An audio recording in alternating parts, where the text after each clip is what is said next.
ඉතින් ඔස්ට්‍රේලියාවේ තව එක වින්ටර් දවසක ඔයාලට පේනවා ඇති මෙතන මේ තාප්පෙන් දුම් දානවා උදේට. මේ දවස්වල ඒ කියන්නේ දැන් අද සෙල්සියස් අංශක 3යි දැන් රෑ කොහොමත් එකට -1 වලට වගේ යනවා. ෆ්‍රොස්ට් එක අයිස් සමහරක් වෙලාවට බැඳලා තියෙනවා. මේ හරිය සාමාන්‍යයෙන් ටිකක් ටෙම්පරේචර් එක අඩු වෙනවා වින්ටර් එකට. ඒ වගේම සමයකට ටෙම්පරේචර් එක ටිකක් වැඩි වෙන ප්‍රදේශයක්. ඉතින් දැන් සෙල්සියස් අංශක 3යි ෆීල්ස් ලයික් 2යි. මේ වින්ටර් එකේ අගෝස්තු මාසය යන්නේ. ඒ කියන්නේ මාස 3න් දැන් මේ 3 වෙනි මාසය යන්නේ. ඒ වුණාට එහෙමයි කියලා ලෙවල් එක පාට ටෙම්පරේචර් එක අඩු වෙන්නේ නැහැ. ඉතින් ඔස්ට්‍රේලියාවේ දැන් මේ වෙද්දි මගේ ගාඩන් එකේ අප්ඩේට් එකක් දෙන්න තමයි මේ වීඩියෝ එක කරේ. මේ වෙද්දි මට රානවලා පැලයකුත් තියෙනවා. මේක මෙල්බන් ගියපු වෙලාවක ලංකාවේ ගෙදරකින් අපිට හම්බුනේ. අතට එහෙ හොඳට රානවලා වැවිලා තිබුණා. ලොකු ගහක් තිබුණා හොඳ කඳ මහත. ඒ වෑන් හැදිච්ච පැල වලින් තමයි යම්බට මේ පැලේ දුන්නේ. ඒක ටිකක් මං සයිස්ම තරම් වගේ උස පැලයක්.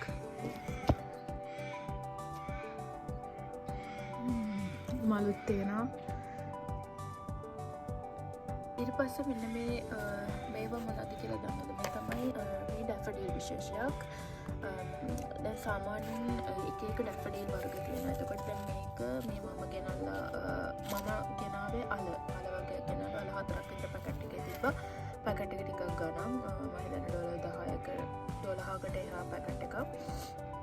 මේක තිබ්බා බල්බ්ස් 4ක් තිබුණේ, අල 4ක් තිබුණේ. එතකොට මේ ඩැෆඩිල් සර්වින්ස්ට් චර්චල් කියන වැරයිටි එක මේක හරියම සුවඳ වැරයිටි එකක් කියලා කියන්නේ. ඇත්ත ඒ කියන්නේ බනිස් එකේ මලක් පැල තිබුණානේ. එතකොට මාර සුවඳයි. සාමාන්‍යයෙන් ෆුල් සන් ඕනේ කියලා කියනවා. හයිට් එක එතකොට දැන් මේක මේ දිරලම මේක ගහලා තිබ්බා. සාමාන්‍ය නොට්ටම් එකේ වින්ටර් එකේ පළ කරන්න කියලා තියෙන්නේ. මේක තමයි මේක සුදු පාට මලක්. මැද කහ පාට වගේ තියෙන ටිකක් ලොකුවට හැදෙන. දැන් ඉඳලත් මාසයක් දෙකකට වැඩි. දැන් තමා පැල මෝදු වීගෙන එනවා. මෙතන 3ක් 4ක් විතර තියෙනවා. ඊට පස්සේ මේකෙත් මම ඉන්දුවා. මම හිතන්නේ ඔයකේ 3යි මේකේ 2යි 5යි. බල්බ්ස් 4ක් නේ දෙනවා කියලා තිබ්බේ. මෙතන 3යි. මෙතන 2යි. එක්ස්ට්‍රා මොකක් හරි පොඩි එකක් තියෙන්නේ. මම මතක නැහැ. චෝටි බල්බ් ලයිට් තියෙනවා.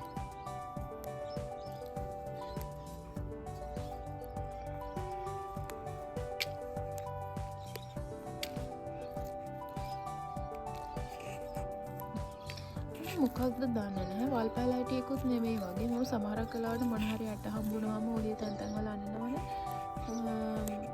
මේ හිම එකක්ද කියලා සැකයි. හින්ද ටිකක් තියලම පස්සේ ගලවනවා කියලා හිතුවා.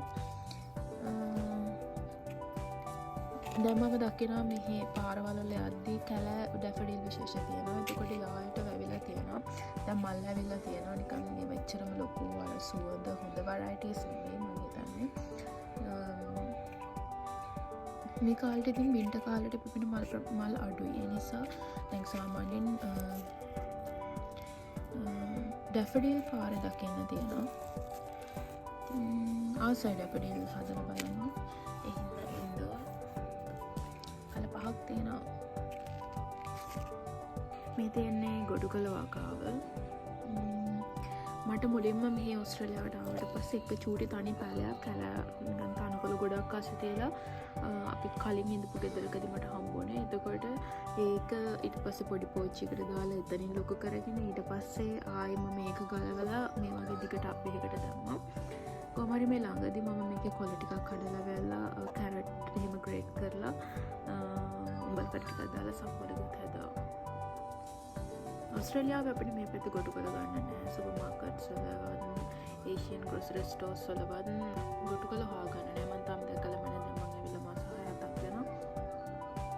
මෙල්බර්න් ඩැන්ඩිනොම් වගේ පැත්තට ගිහම මං හිතන්නේ ඒව ගොඩකොළ හොයාගන්න පුළුවන්. ඉතින් මට හරි වටිනවා මේ ගොඩකොළ පෝච්චිය ටබ් එක. මේකත් තව ටිකක් බෝ වුණාට පස්සේ ලොකු ටබ් එකකට දාලා කාලෙකට සැරයක් වල ටිකක් කඩා ගන්න පුළුවන් විදිහට හදාගන්න හිතනවා. මම ඊට පස්සේ කඩපු ඒවත් මුල් ටික ආපහු කොලයක් දෙකක් ඉතුරු කරලා ආපහු ඇන්නා. ආපහු පැල කරා. පඳුරු දාලා ඒ කියලා හිතා. පස්සේ මගේ ජෙරනියම්ස් තියෙනවා. මගාව ජෙරනියම් පාට දෙකයි තියෙන්නේ. මේකක් මේ අනිත් එක. මේකෙන් මම පැල කඩලා ඉඳපු පැල තියෙනවා. ඒ කියන්නේ අතු කඩලා නිකන් පැල කරගෙන වගේ තියෙන චූටි පැල ටිකක් තියෙනවා. සාමාන්‍යයෙන් ජෙරනියම් වින්ටර් එකේ දැන් මේ වින්ටර් එක නෑනේ. එතකොට එළියේ තිබුණා නම් බිම ඉඳලා තිබුණා නම් මේ කාලෙට මම දැකලා තියෙනවා මෙහි ගෙවල් වල යද්දී සවුත් වෙලා තියෙන්නේ. නමුත් මේ පෝච්චි වල නිකන් මේක ෂෙඩ් එකක් වගේ යට ඇතුලේ තියෙන්නේ. එතකොට හොඳට මල් ටික තියෙනවා, පොහොට්ටුත් දෙනවා. එක දිගට මල් දකින්න පුළුවන් සාමාන්‍යයෙන් ඇතුළකට වගේ ගන්නවා නම්. ජෙරනියම් මේ varieties ඒ කියන්නේ හැමතැනම දකින්න නැහැ. මේක හරිය ලස්සන මලක්. ලස්සනයි. සමයකට ස්ප්‍රින්ග් එකට ගොඩාක් මල් තියෙනවා. හොඳට අවුව තියෙනවා නම් ෆ්‍රොස්ට් එක නැත්නම්. නමුත් දැන් මේ කාලේ ඇතුළකින් වගේ තියාගෙන පෝච්චි වල තියෙනවා නම් ආරක්ෂා කරගන්න පුළුවන්. ඉතින් මේ වගේ බෝ කරගත්ත තව පැල දෙකක්. හරිම පහසුවෙන් හදාගන්න පුළුවන්. යායකට වගේ ඉඳන්න පුළුවන් නම් වැටියකට වගේ හරි ලස්සනයි. වින්ටර් එකේදී ඉතින් අවුව තියෙන දවස් හරි කලාතුරකින් තමයි හම්බෙන්නේ. දැන් ඊයේ අද පෙරේද අපිට හොඳට අවුව තිබුණා. නමුත් සීතලයි. දැන් එළියේ ඉන්න බෑ. මගේ අත් නිකන් පුපුරු ගහනවා වගේ දැනෙනවා. අවුව තියෙනවා කියලා කියන්නේ අර නිකන් මූඩ් එක හදාගෙන වැඩක් කරන්න පුළුවන්. අවුවත් නැතුව ගොඩාක් සීතල වුණාම හරිම අමුතුයි දවස්.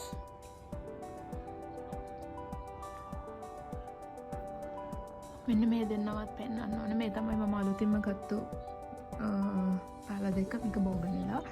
සාමාන්‍යයෙන් ඕස්ට්‍රේලියාවේ ගොඩාක් බෝගන්විලා දකින්න නැහැ. බනින්ස් එකට වගේ ගියත් මම දැක්කේ නැහැ. ගොඩාක්ම ඇති. හැබැයි මම දැක්කේ කලාතුරකින්. ඒ නිසා මේ පාර මේ පැල දෙක විතරමයි තිබුණේ. සාමාන්‍යයෙන් ටිකක් ලොකුවට හදපු පැල දෙකක්. මීටර භාගයක් විතර උසයි. එකක් මේක ගත්තා. මේක නිකන් අර වයින් එකක් වගේ යන්නේ. මේක උතලක් තියෙන්නේ. තාම මල් ටිකක් තියෙනවා. සාමාන්‍යයෙන් බෝගන්විලා වින්ටර් එකේදී හරියට හැදෙන්නේ නැහැ මෙහි බිම ඉඳුවතින්. එතකොට මල් එහෙම එච්චර දකින්න නැහැ කියලා කියන්නේ. සමහර වෙලාවට කොළත් හැලිලා යනවා කියලා කියන්නේ. නමුත් දැන් මේ වගේ ෂෙඩ් එකක් ඇතුලේ එතකොට හොඳට අවුවට තැනක පෝච්චි එකේ ඉඳලා තියෙනවා නම් මලුත් දකින්න පුළුවන්. මං හිතන්නේ පැල ආරක්ෂා කරගන්න පුළුවන්. ඉතින් දැක්ක ගමන් මේ පැල දෙක ගත්තා. මේක පර්පල් එකක්. මේක නිකන් අර පාට දෙකක් තියෙනවා. ඒ කියන්නේ මුලින්ම එන මල ටිකත් අද තැමිලි පාටටත් ඊට පස්සේ නිකන් රෝස පාට වෙලා වගේ මල මැරිලා යන්නේ. ඒ පෝච්චි දෙක ගත්ත මේ එකක් $30ක්. ඉතින් මේ දෙක බො කරගන්න කියන්නේ හදා ගන්න ඕන. මේවත් දැන් සාමාන්‍යයෙන් මේ හරිය මගේ අතු කපලා අපිට ඉඳලා ආපහු පැල හදා ගන්න පුළුවන්. නමුත් මේ කාලේ එච්චර සුසු කාලයක් නෙමෙයි ඒකට.